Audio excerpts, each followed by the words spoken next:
Welcome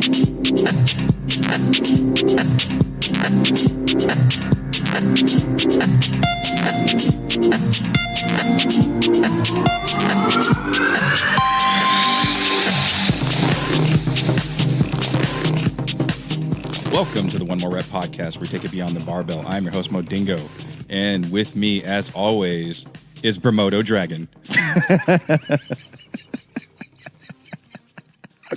So I almost forgot to put the bro name in for this week, so I actually had to stop and look one up. And as I was scanning through the list, it took me a minute to stop laughing before I could dish that one out. Are you kidding me? If anybody has like artistic skills, can you make a Bermudo Dragon? What is up, dude? I don't fucking know. I told you this list is sweet, man.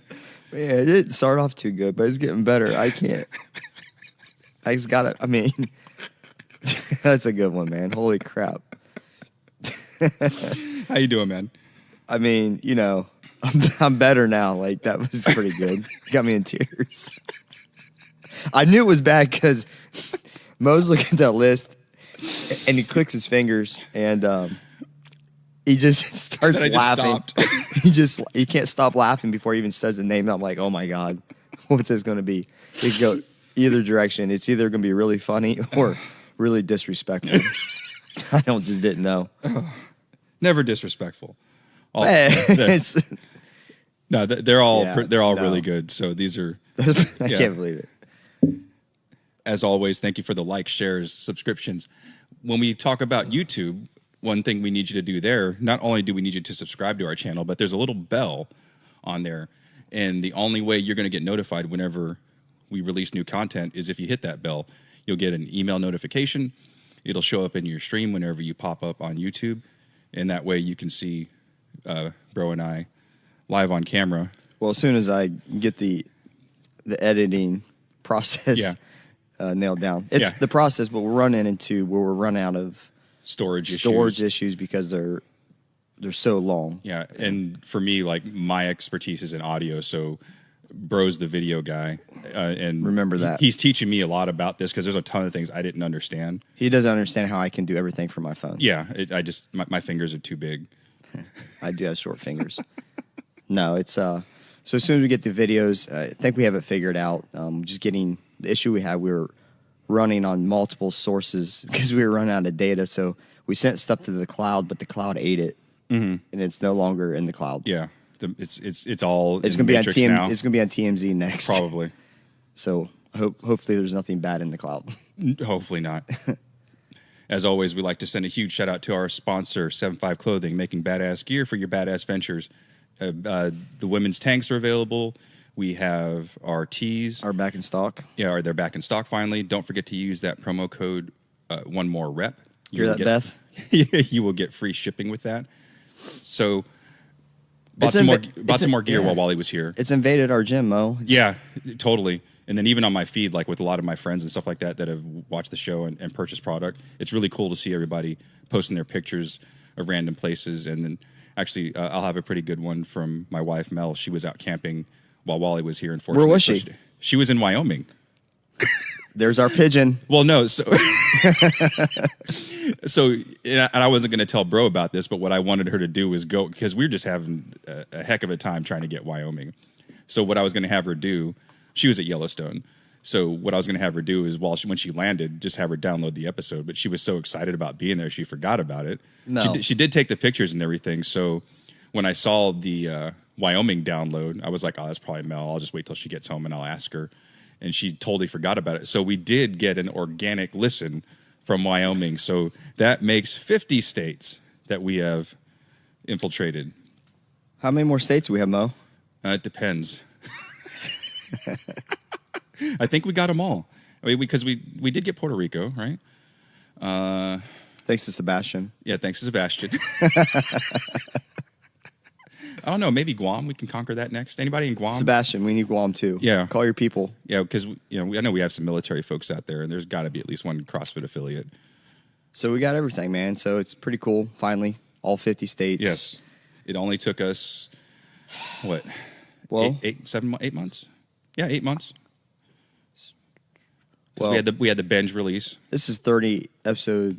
Oh no, this is gonna be episode 40, Something. 41 maybe. 41 or 42. So we're getting basically one state per episode. There you go. A little bit more. Yeah. That's pretty cool. Yeah. We're up to how many countries? 40. We're up to 42 countries. Dang. I still can't believe people listen to us, to be honest. I really don't get it. Yeah. Just coming from a random text, and yeah, we thank you. Well, I mean, above all else, thank you for listening. Yeah, it's just weird, It's like, I don't know. It's still kind of hard to believe that people actually take their time, download our stuff, And commit up to an hour a day, Share. at one point, right? And send us pictures. yeah, Blake was he's in Georgia right now, and he sent us pictures where he was going through, I think, the Berlin airport, wearing one of our shirts. Yep. That was super cool. yeah. It's just crazy, right? Yeah. Now we got shirts. Yeah. I mean, And we got a sponsor. Yeah, it's it's awesome. It's Yeah. really Mo had the vision, man, and I tried to hold him back. whoops. Yeah, so it's actually kind of goes in today's episode. Yeah, it does. But before we cover all that, so again, we added Wyoming, and going back to Wally and 75 Clothing, they have socks now. I picked up some of those. Oh, you're rocking them? There you go. Check them out. 75 socks, and they're red, so you can wear those on Friday. Yeah, I didn't show you my leg because it's really pale.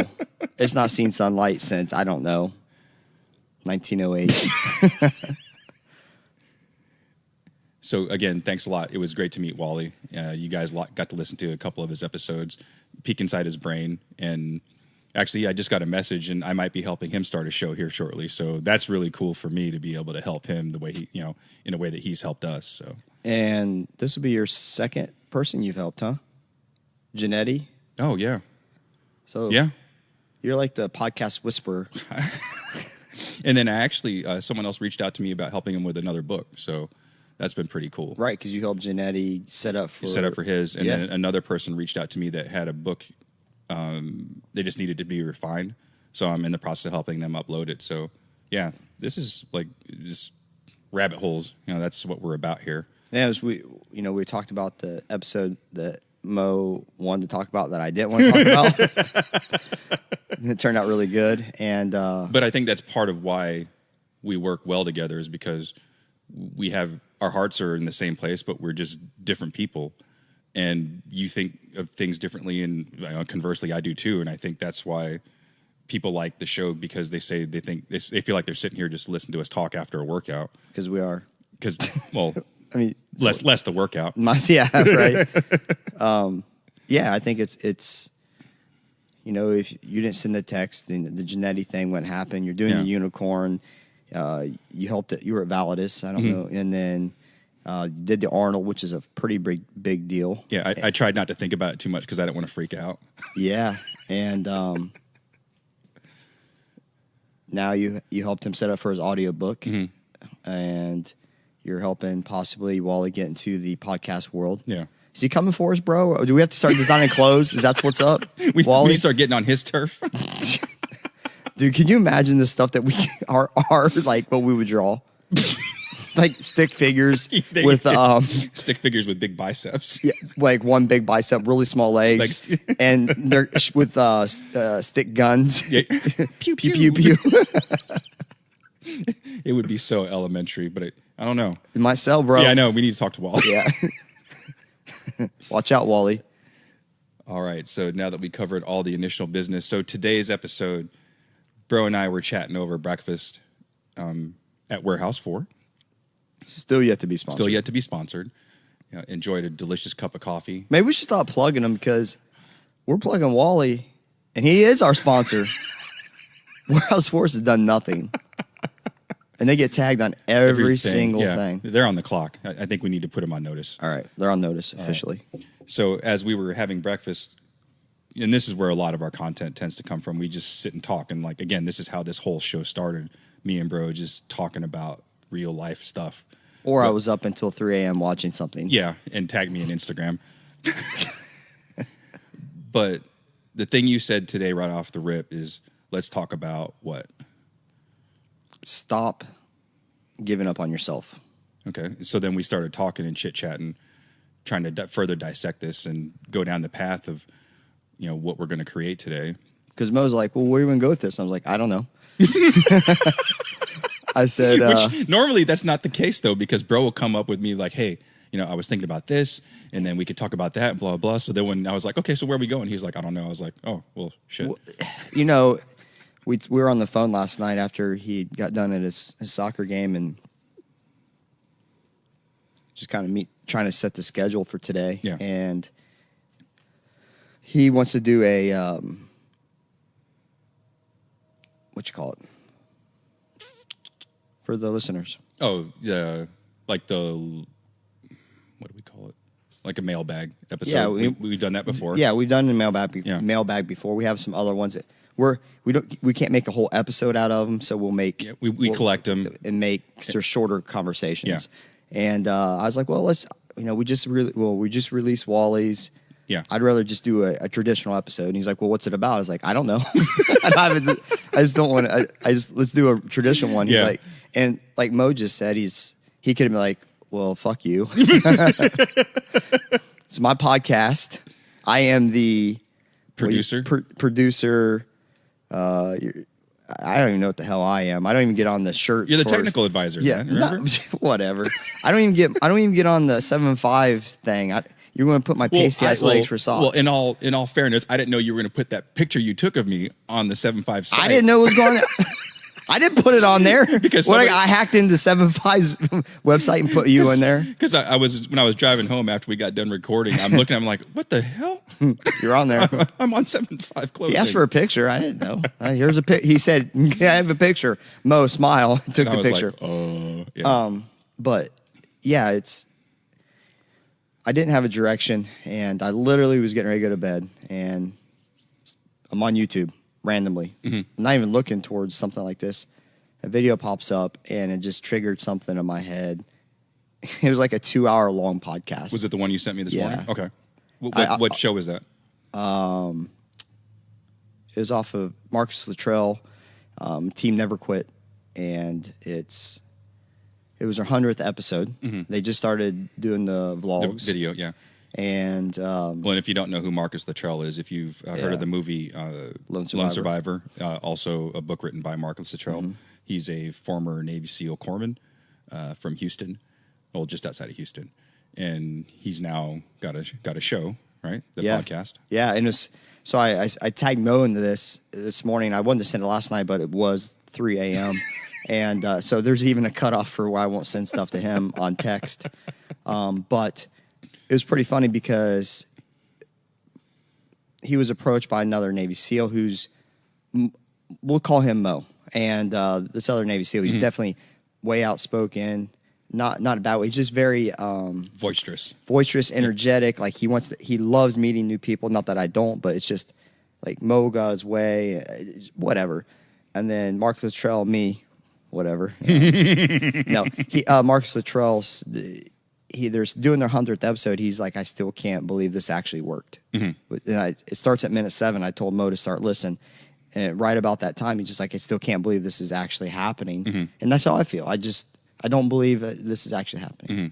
So, and every time we have the show and I'm producing it, I'm like, man, no one's going to listen to this. Well, and then, okay, so like we talked about in the past, like we'll get done recording. I'll be like, first thing I ask is like, hey, Mo, what'd you think of that one? And he's like, I thought it was good. And I'm like, man, I think it sucks. Marcus Luttrell says after every episode, he says the same thing. Says the same thing. So I guess it's just you're out of your norm. Luttrell's a badass. And if you don't know his story, look it up. I'll never forget certain things that kind of trigger me. I was driving home. And I was in Kentucky, driving back to Ohio. I forget why. And I was by myself, and I had done the audiobook of Lone Survivor. Okay. Just because I had a long drive. I forget where I was going. That's funny because that's how I was it too. Actually, I was in it was paintball practice. That's what it was, from Louisville. And coming home, so there and back, and I'm literally driving it where the book is like at the very end.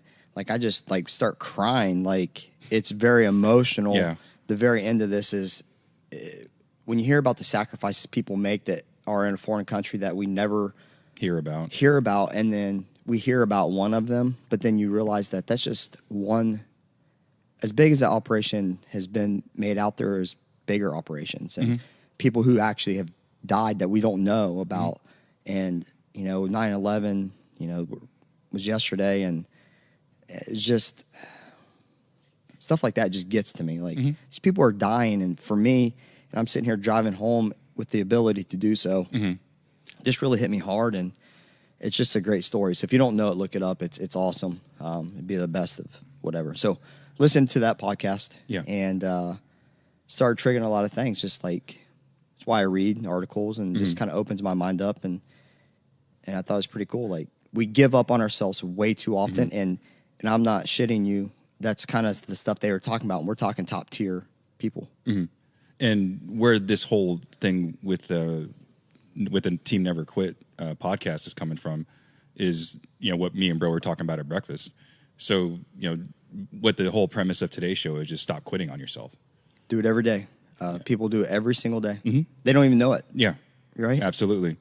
So when we talk about quitting, I mean, just not taking advantage of opportunities, making excuses, putting it off, not trying as hard as you possibly could have, maybe conserving energy in order to preserve it for something else. I mean, there's multiple ways you can quit without physically or mentally quitting. It's just we take things for granted, right? So I was telling Mo, like, don't put something off today thinking that you can do it tomorrow, because you may not have that chance. You really may not have that chance to, I'm not feeling it today. I'll hit it tomorrow. And then something comes up, and then now you can't do it. Now you're 2 days behind.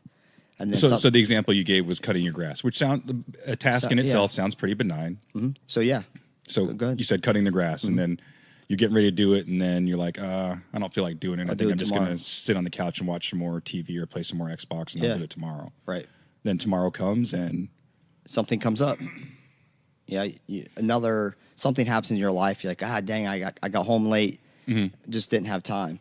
And then day 3 comes, and it rains for 3 days. So now you're 6 days behind. Okay, then you go to mow at the 6th day. Well, you can't because you're out of town. So now it's a week. So now it's been a week of something that's not done that could have been done, but you chose not to do it on that day that you could have done it. And it's things like that we procrastinate, and that's so minor, but we do it all along. We give up on ourselves so frequently before we even attempt anything, because we let that self-doubt creep inside of our head. Sort of like I just made reference to this podcast. I'm like, he asked me a question about doing it, and the first thing I'm saying is like, who would want to listen to us? And now we're, world domination. 2018, every freaking country, in the world. We conquered America already. America's gone. Yeah, we've got that on wraps, Mo. Now we're taking over the country. It's like, holy crap. So, so we have 90 states, between 90 states and countries that listen to something that we talk about. I'm sitting here in a loft. Yeah, in Vandalia, Ohio. Yeah, and people from across the world, from Scotland and Ireland and Korea, Australia. We got strong listenership. Well, I mean, not strong, but we have steady listenership in Australia. So it's just nuts to me. Yeah. I'm looking around, and it's like, it's just nuts, right? So when we talk about quitting, obviously with this being the One More Rep podcast, let's talk about how quitting in the gym happens. Yeah, I mean, shit. You can let's look at your week and tell me how many times you quit on yourself in a workout when it got hard. How many times did you push through? And if you're real about it, like, man, you know what? Actually, I did kind of give up because I set the bar down with 3 reps left. Or did you take an extra breather, when you were resting in between cycles? On the last round of the workout, like when you you have a task, and as soon as you finish this last task, you're done. Did you really need to go chalk your hands up? Yeah. Did you really need to take a sip of water? Did you really need to adjust your collars? You know, right. And once again, this is still minor, but stuff like this compounds. And I just gave him an example. I was talking to a guy. He was doing some Olympic lifting. Yeah, he was doing snatch, panda pulls. It was heavy, and I know him really well. And they require a lot of coordination, though. They do, and he was at 300 pounds on his panda pull, and I seen it and on Instagram, and so I watched it and I sent a message because it wasn't proper, and I messaged him because I do know him. I'm not just being a random ass. Yeah, and I didn't post it direct. Like, man, that was really bad. Whack. Yeah. So I sent a message like, hey, I was like, hey, have you ever done panda pulls? He's like, yeah. Why? What's up? Because he knew. So I said, hey, you know, it was definitely improper. You're loaded way too heavy. I know it's supposed to be heavy, but it doesn't matter how heavy you go if it's improper. And he's like, well, I said, that's how you develop bad habits. And he said... And then, I threw in that part. I have an educational background with the military, and we call it the law of primacy. The way you learn it is the way you continue to do it. Yes. And it's hard to break those habits. And like from an instructor, like if I taught a student something wrong from the beginning and realized it, 4 or 5 steps down the road, having to re-step back and untrain that person or an entire class was extremely difficult, because now you have to reprogram their brain, because now you're teaching them the second way how to do the same first step. Yeah. And same thing with anything with the lifting, especially with lifting, because it's so technical. Right, and that's the exact same thing I told him, just not in that long of a form. I just said, I said, that's how you develop bad habits. He's like, well, I've not been lifting enough to form bad habits. And I'm saying, a bad habit starts with that first incorrect movement, and then it happens again, and then again and again.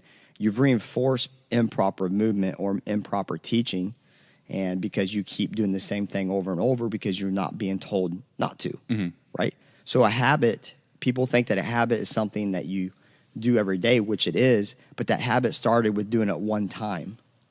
And because it wasn't corrected, in theory, it's been reinforced. Yes. Yep. So habits happen. A habit is something that we do, obviously, just without thinking. But you have to do that so many times before it becomes a habit, a pattern, and now it's part of your normal. It's part of your norm, and that was my point. Is like, look, you can do it wrong, and that's fine. But a habit starts with the first wrong movement. And I'll give you an example of like training yourself bad habits. So just in driving, one thing that kind of irritates me, it's like one of my anal things, is like when people make a left turn and they drift into the right lane as they're making that left turn. Oh, like wide? Yeah.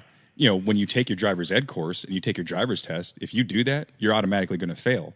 But what, everybody out there listening right now, you do it. Hell, I do it, especially when I'm driving my truck, because it's just, it's a wide ass truck.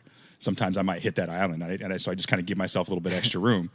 I know it's wrong. It's not how I was taught. Right. But because I've made that acceptable in my life, now that's part of my normal. Yeah. Now, when I'm driving with my kids, I absolutely make sure I don't do that, because I don't want to reinforce that. But why don't I just do it every time? Because that's the law. Right. And I think if we go back to lifting, if your end goal is to have your snatch, get better, which is what he's working on. When you're doing panda pulls, it definitely strengthens your upper back, because you do have your weight. It teaches you how to pull yourself underneath the barbell and keep the bar close. But if you can do everything right from the waist up, but if your footwork is off and you're going wide and the knees are coming in on the catch, you can't catch a snatch like that. So if you're trying to get better at your snatch, you're actually making it worse, because at your lighter weights, you're going to do the same damn thing, because now your brain's ingrained into this. So now you've taken 2 steps back. You got to unlearn what you just learned on the panda pull. Then you have to relearn it proper. And now your footwork's messed up, and it's going to mess up your lighter loads. And you're like, why am I struggling? Well, because you've been practicing wrong. That's just the reality of it. So you can't reinforce I've always said bad training is bad training. It's just the way it is. It doesn't matter how much you practice something. If it's wrong, it's wrong. If you practice it right, then it's different. That's why we get people when they first start CrossFit. They're like, you know, is there anything like where do you get the PVC pipes at so I can practice myself at home, or maybe I'll grab a broom and practice my cleans. I was like, don't even, because although you appreciate their energy, they're by going to do doing it wrong. it unsupervised, Yeah, they're going to do it wrong. They may develop. There's a higher propensity for them to develop improper technique. Right. So in our gym, you do double under attempts from day one unless you can physically not do a single under. If you can't do one single under, then we got to work on that skill of the coordination. Okay. But if you have single unders, you don't get a pass. You're doing double under attempts until you get them. Mm-hmm. And we do them at least once a week, maybe twice a week in the gym, and they will get them. That's just the reality. Mm-hmm. They will, every time they're up, they're doing double unders. Mm-hmm. But sometimes you can do that double, single, single, double, single, single, double, single, single, double. Mm-hmm. They start that crap, and I'm like, stop. Don't do that. Mm-hmm. Not happening. I said, because you're teaching yourself improper way to do this. You're going to have to unlearn that and still learn how to do this proper. We're not even stringing them together. Yeah. We're not even starting that crap. Or when they donkey kick their feet backwards. Like, no, we're staying on the balls of our feet. Mm-hmm. We're not donkey kicking. It's not happening. It's just not, because I'm going to invest my time in you to get you right. But I'm not going to reinvest after you're doing it wrong, and I got to correct your wrong because it's wrong. Then I have to teach you how to do it right when we can just do it right now. Like, come on, man. Like, it's that simple. I was fortunate. My the first real coach I had, Jame Wende, at a Blue Star CrossFit in San Antonio, that was his thing. I was like, hey, what's the scale for doubles? He's like, doubles. Right. Okay. And people come in, they're like, well, I'm going to do single. I was like, well, you're not. Yeah. And I'm not being rude. I was like, don't you have double unders? No. I was like, how long have you been doing CrossFit? 3 years. I was like, what's your problem? Well, I can't blame them, because guess what? When you give people the ability to come in and do single unders, and double unders frustrate people to hell and back, mm-hmm. they're going to go right to the easy task that they can do and just double or triple the reps, whatever the gym allows them to do. So mm-hmm. they never practice the skill. They come in here and I'm like, hey, you're doing them. And we just had it from someone that just came from another gym. You're doing them. It's just you're doing them. You're going to learn them. Yeah. I don't care how mad you get. We'll cut your numbers back and attempts back.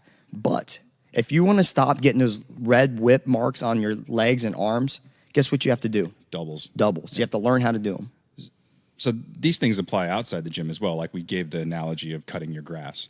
But one of the first things you pointed out was nutrition. Yeah. And I will openly admit that one of the hardest things I've ever tried to do is stick to a good diet. It's not easy. It's hard. And I think that's the problem. People say it's not a diet. Right. Yeah. Diet to me is like those Atkins, those fad things, like right. You drink this and don't eat that. You drink one of these shakes a day and then you're going to lose 20 pounds or whatever. Then I think that's where people attack. If they talk about nutrition and CrossFit, I'm working with 15 individuals right now doing individual plans with them. Mm-hmm. The biggest thing that they assume is that they have to eat a specific way. No. You get to eat every single day items, everything you can buy at the grocery, mm-hmm. right? It's a matter of obtaining numbers that fit you and what you need and what you have to have for performance, mm-hmm. if you're performance-based or aesthetics, whatever. You have to get that amount proper. So it's not the food's not a diet. It's everyday food. It's meat, carbs, and fat. It's like protein, carbs, fat. We got to get the right amounts, though, mm-hmm. and get that into you and get you onto a rhythm of timing, when to eat, how to load properly. If you're working out in the afternoon, we're going to make sure we get most of our carbohydrates in before mm-hmm. we're eating, 60 to 90 minutes before we work out. We're getting our 25 grams of carbs so you can be loaded when you come in here because you're coming straight from work, getting that figured out. So it's not a diet, and that's what people think. Like, I can't do diets. I'm like, we're not doing diets, so I'm glad you can't do them. We're doing nutrition. Right. Yeah. It's totally different. And go ahead. Go ahead. No, you're right. Go ahead. And some other things that we talked about off the mic when it comes to outside the gym is, for me, the one thing that I always think about in terms of, quote, quitting is when people don't try and get that new position at work, because they're scared of being turned down for it. Or change. Or they're scared of change. And I can speak from personal experience because, me just retiring from the military, I can't even count how many resumes I sent out. And when it was very frustrating at first because I was either not getting any contact back, which is super frustrating, or I was getting contact back just saying that, I wasn't, they found somebody else. Because what I started to discover is a lot of times when these companies advertise jobs, they already have someone in mind because it's an internal hire or a friend of a friend or something like that, and they merely post the job because there's a legal requirement. Right. So it would have been real easy for me to just be like, okay, well, maybe I can just adjust my lifestyle and I can live off my retirement check and just be pissed off that I didn't get a job. But I have goals, and I wasn't just going to quit looking for a job. But it would have been real easy for me to, because could I live off my retirement? Absolutely. Just have to make some adjustments to my lifestyle. But that's not the direction I wanted to go. Yeah, and he could easily give up on himself and if he has a direction he wants to go and he knows when he needs X to get to that, it's hard you can't give up on it, right? Mm-hmm. But a lot of people do. Yeah, you're right. They're given a choice and they make that choice to either go for it or not go for it. It's just, I was telling him it was a good instance was yesterday when I was lifting. I was very low on time. I was busy as soon as I walked in the door. I wanted to get my lift in because it was max out day. And I was trying to make every excuse not to go lift. Like, I'm not going to have time to warm up. I've only hit 2 weeks of the 7. Mm-hmm. I'm not going to be successful. Well, and this was in between classes, right? This was right before I had to do. Right before class? I had to train 3:30, 4:30, 5:30 yesterday. So there was literally, I'm not going to do it after because I'm really tired. Spent, yeah. And so it was right before. I hadn't eaten lunch. Mm-hmm. I didn't eat food until I left the gym that night. Yeah. But because I'd eaten, because I was going to come in, edit, program, work out, and then teach class, and eat and teach class, which time gets away because it does. And so I'm sitting here and I have 35 minutes, and I'm still upstairs in the loft editing. So I'm finally getting mad, and I'm going to go for it. And I went for it and actually end up PRing my squat, and it's just kind of. But you didn't train the whole cycle, right? You right, said you had the comp last week, so life was hectic, I'm sure. Yeah, I mean, I've only done one workout in the last, now 2 because I worked out yesterday. But I've only done 2 workouts, or 2 days ago, sorry. I've only worked out 2 days in the last, almost 20 because of my shoulder, just trying to let it chill, beginning treatment. But you still PR'd? Yeah. How is that possible? I don't know. Maybe my cycles really don't matter. Well, I'm just saying. Like, but how did so conventional wisdom would tell me that, well, if I've only worked out twice during the cycle, I'm probably not going to PR. Well, not work out twice. The cycle is 7 weeks. It's 8 after, or if you include max out. But in general, I haven't worked out in almost 20 days, but 2 of the 20 days. And then squat wise, I did a deload last week. And then I did one other strength portion this entire cycle just because of, I'll never put myself ahead of things that need done in the gym. Just the way it is. Like, other times I could really make it happen, probably. And do I not do it? Yeah. But it's sort of like, I'm not being a bitch about it, but I'm not being stupid and putting things off that I know have to be done. You're prioritizing things. 100%. Yeah. And the gym is always before me. But anyways, yeah. So, yeah, I PR'd, and it's kind of like, Mo is the first goal I put on our blackboard of our goal board that I've actually ever got to cross off. I mean, I'm getting so close to a 400-pound back squat, and it's just crazy to me. So how were you able to push through that, though, with your training limitations that you've just explained? I don't know. I really don't know. I think it was a slip knot. I told Mo I went down and I cranked up slip knot, put it on shuffle, had it loud as hell in here, and I literally did, my warm-up was very modest, and I require a bigger warm-up. Old man mobility, right? It's just, not especially when you don't work out, you know what I mean? So I really don't know what happened. I told him, I was thinking of 9/11 yesterday. I kept getting pissed off at how unappreciative people are for the sacrifices, how much people forget when we were attacked, and they forget about people attacking us. It's so funny over time how you just you get so comfortable. Yeah, comfortable with what happened to our country. And So I'm literally in between every sets. I'm about to rip this barbell in half, just thinking about stuff on Facebook and social media and what people are saying and how just, I don't care if you line with me politically or if you don't like military, that's on you. But like here in our gym, they know we're pro-military. Mm-hmm. They know we're pro-law enforcement. And we love our flag. We love our country. And when I hear it just fueled me. I really don't know because my technique wasn't bad in my max out at all. Like I could tell that my glutes hadn't developed through the cycle like I needed to move this weight because I had my knees came in slightly because my glutes were just weak. And obviously I didn't even warm up. Mm-hmm. What can I expect? But position-wise, I was pretty good. I mean, surprised the hell out of me. But instead of quitting, you convinced yourself.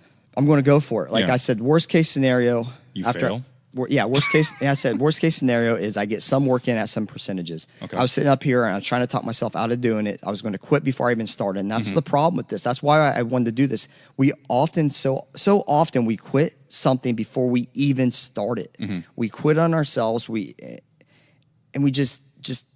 sell ourselves short so much, Mo. It's just we look at a barbell and it goes up 10 pounds and we think it's 500, or we look at a project and we think, my God, it's going to take 2 months to do it. It's so daunting, so we don't start it. Mm-hmm. Or we start something and it gets tough and it's like, man, I've spent here 5 hours on a 2-hour project. I'm never going to finish. Mm-hmm. Like it's every single day across this world, people, Americans, give up on themselves, and it's just ridiculous to me because what can we accomplish if we don't? And I told Mo, what if, right? Yeah. I want a 400-pound back squat. And it's not for anybody else, but it's for me. It's just a number. Mm-hmm. And so I PR and only do 2 weeks of the 7-week cycle. Mm-hmm. I was like, what if you would have done the entire cycle? Right? I had a 10-pound PR up to 375. And what if, right? So now it's like,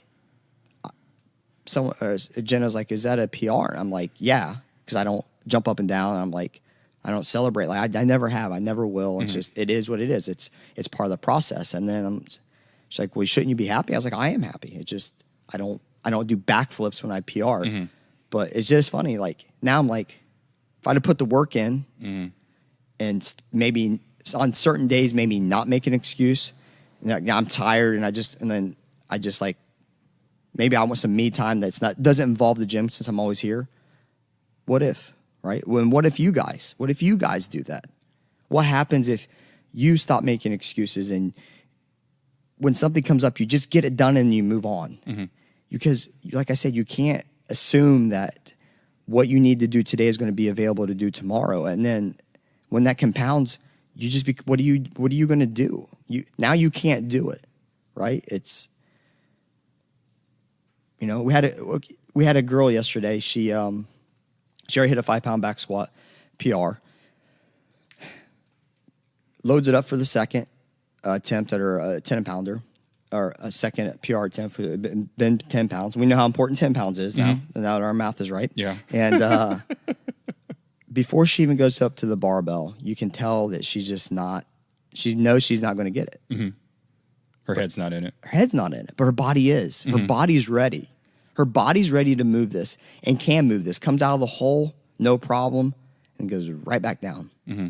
So you're not getting stuck in the bottom. It's not a leg strength. It's a brain strength.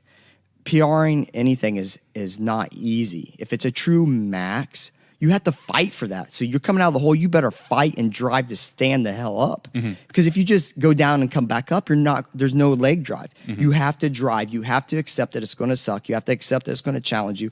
And you have to accept that if you stop, you're going to fail. And if you fail, you just train 7 weeks for this day. Mm-hmm. Now what? It's just, you cannot give up on yourself, Mo. You can, but then you can't be pissed at the result. That's a fair statement. Right. So what are some things that we can do collectively to try and overcome sometimes our ability to quit on ourselves? It's tough. How can you train not to give up? One thing for me is like when I hear other people's success stories. they talk about, whether it be inside the gym or outside the gym, but just hear how people overcame adversity and me using those as like motivational factors to try just that much harder. Just thinking of some of the things I've seen in my lifetime in the gym and even in the military where people probably could have quit or given up and they didn't, and they succeeded, and just kind of like, sometimes I know you and I both say collectively, stop being a bitch, and just push through it. Worst thing that happens is I fail and I get some gains anyway. Or you just feel better about yourself because you actually tried. You did some fitness. Yeah. Regardless of what it is. We've talked about, it doesn't always have to be the craziest, hardest workout. Challenge yourself. Don't use a clock. Don't measure yourself against anybody else. Just get some work done and see what it does for you with your psychology and how much better it makes your day, right? Just do something. But to train not to quit, it's just a mentality. Like, are we giving up or are we just not, or we're not believing in ourselves? It's kind of, it's different because I see people in workouts. Do they give up? No, they finish the workout. Giving up is when they would stop and start putting up their weights and taking off their shoes without having like a tight back or some sort of injury that's keeping them from going, and where the coach is like, hey, let's just chill. You're not giving up. That's the first thing I say. You're not giving up. I'm telling you that it's not worth it. You're moving improper. I don't want to extend this and make it worse. Okay, we'll put your stuff up after they're done. Let's go get a ball and let's hammer that bad boy out. Quitting, like you said, that's legitimate quitting. Is that what you want to do? That's your choice. I gave him a good instance. So we're speaking of Marcus Luttrell. Robert O'Neill, it's a guy who ended up shooting bin Laden. Another great story. Very humble guy. He was on the most elite Navy SEAL team, SEAL Team 6, part of DevGru.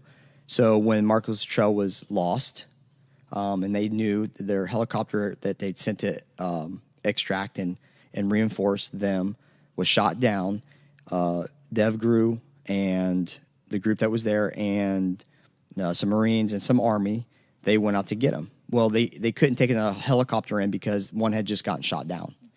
So they had to take a vehicle to the longest point they could. But he said that when he got there, when they were walking up this, he was not in combat, meaning not shooting or getting shot at. And the task of climbing what Marcus Luttrell and his team was fighting in was impeccable. He said, literally, we get to the top, and one of his teammates, another SEAL Team 6, you can't question. This guy doesn't quit. They don't quit. They will die before they quit. He sits down, right? So he sits down, and Robert O'Neill says, what are you doing? He's like, I literally cannot take another step. And Robert O'Neill says, that's fine. Don't take another step. Just sit there. But when we have to look at Mrs. Luttrell, Marcus's mom, in the eyes and tell her that we came this far, and when we were this close, we gave up looking for her son. Because we got tired. He said, you're right. I shouldn't have done that. He stands back up, and before they walk off, Robert says, in 3 more steps, I need you to tell me the same thing because I can't take another step. And they said literally for the rest of the time that they were getting IVs and walking with IVs. They're so destroyed. And the entire time, that's what they kept telling each other. And it was one foot in front of the other until they found him. And Marcus said when his people came to and found him, the guys that were sent to rescue him were in worse condition than what he was. And he'd been shot like 3 times. He had a broken fib, broken femur, bit his tongue in half, lost his entire team, had been tortured by the Taliban for 3 straight days, beat to the pulp. And these guys were in worse shape, and they were fresh coming to find him. But that's what they did. He said they were trying to give him medical treatment. He was a corpsman. He was trying to give them medical treatment because they're literally about to die themselves. But that's what they did. They didn't give up because they made that choice not to. But if they did, guess what? They wouldn't have found them. Absolutely. Just when it comes to quitting on yourself, you have a choice, in just a matter of pushing through. In the worst case scenario, if you try and you fail, like Brody just said a little bit ago, at least you made some progress. At least you made some gains. At least you made some fitness. At least you did something. And again, outside the gym, at least you attempted to get that promotion. At least you attempted to get on a nutrition plan. At least you attempted to set, be a precedence or a role model for someone who you have no idea is watching you. You've made a difference in someone's life by choosing to succeed and fail versus not even try at all. Inspiration comes from those who leave it all out there under all costs. And a lot of people who inspire others have no idea that they inspire anybody. Mm-hmm. We do, I think it was last Christmas, the Christmas before, we had our members leave anonymous handwritten notes and hang them up for everyone to see, and write something about someone in our gym that inspires them. And you could not believe what these people thought, like of each other, because they're like, "Holy crap!" You're not an elite athlete, right? It's someone who comes in every day, busts their ass. It's not always your top tier athletes who inspire. It's the person who comes in and does the work and just wants to be the best version of themselves, but they don't realize that they've inspired 3 or 4 people, because 3 or 4 people took their time to handwrite a note, come in and hang it up, and tell this person how much they inspire them.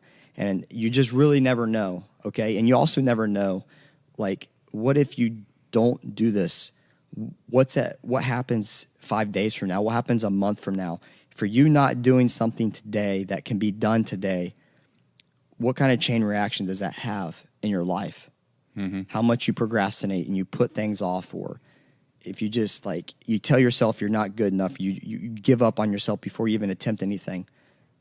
You don't know, you live in that moment. You're living in that moment. You have no idea the secondary impacts of what you do right now has on do your or future don't do, or someone else's future. Right. I mean, it's so compounding, and you could really, if you really want to get lost in this, I'm not into a whole mental crap like namaste, yoga, whatever, get lost in your own brain.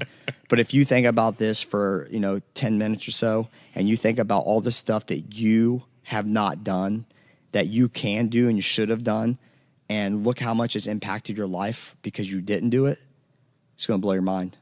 And although Bro just made the claim that he doesn't worry about mental stuff, if you want to listen to more of the things that we've done in the past, covering this area about mental capacity and not giving up, check out episode 6 where we talk about mentality, episode 11 where we talk about visualization, and episode 23 where we talk about mindset. So for this week's call to action, tell us something you have done where you've surprised yourself, where you've made it so that quitting is not an option, and that you achieved a goal that you didn't think you could, or in that moment you surprised yourself. Tell us share with us something like that where you've broken through. Yeah.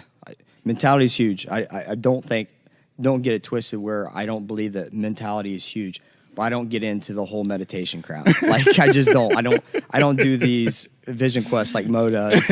But no, you're right, dude. It drives me nuts to see someone give up on themselves. And then I'm like, shut the hell up, because you just did it, or you just about did it. So who the hell am I to judge on someone giving up on themselves? Exactly. It's either we know what we're doing is wrong, and we admit it, and then we next time reference to that, and then say, last time I bitched out, this time I'm not. And that's the statement I was going to make.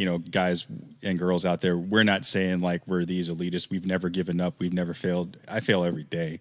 And I'm the first one to admit when I fails, and I know Bro's the same way. Oh God. And, but have I regretted decisions or things that I didn't execute on? Absolutely. I can look up at my military career, and there's plenty of things where I went left when I should have went right, and I knew I should have went right, and I had to suffer the consequences. I mean, I don't mean negative consequences, but opportunities missed, things that weren't put in front of me because I didn't choose to execute at a certain time and place because I didn't take into consideration who could possibly be watching me. Mm-hmm.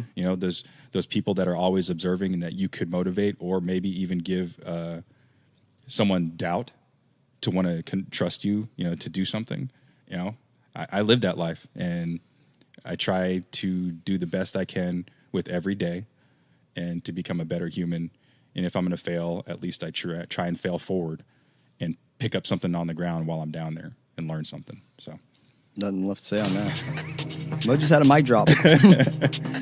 That brings this week's episode to a close. Don't forget, check out our sponsor, 75 Clothing, making badass gear for your badass ventures. I'm Mo, and I'm out. What was my name again today? Bro, what? Come on, man. Promoto Dragon. Promoto Dragon. That's how we're ending it. Later, guys. Thank you for listening to the One More Rep podcast.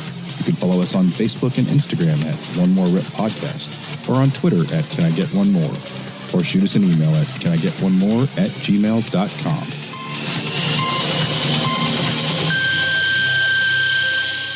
We're not strength cycle. I hit 1 day of the strength cycle and 1 deload day. That's it out of 7 weeks. Mm-hmm. That's all I did. So I'm like, fuck. I ain't gonna make.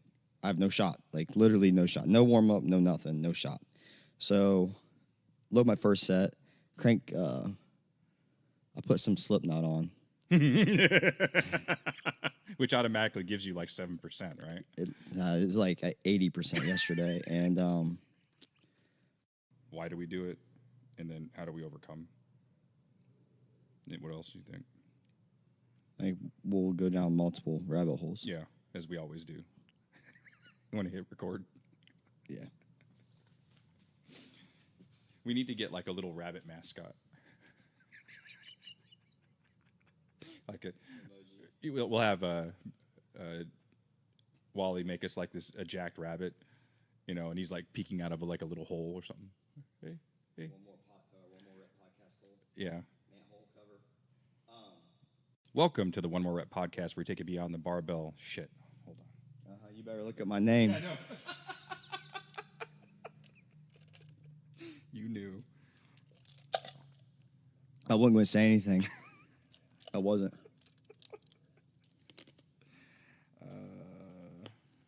The Professor. Okay, check that off. That was 38 or 39.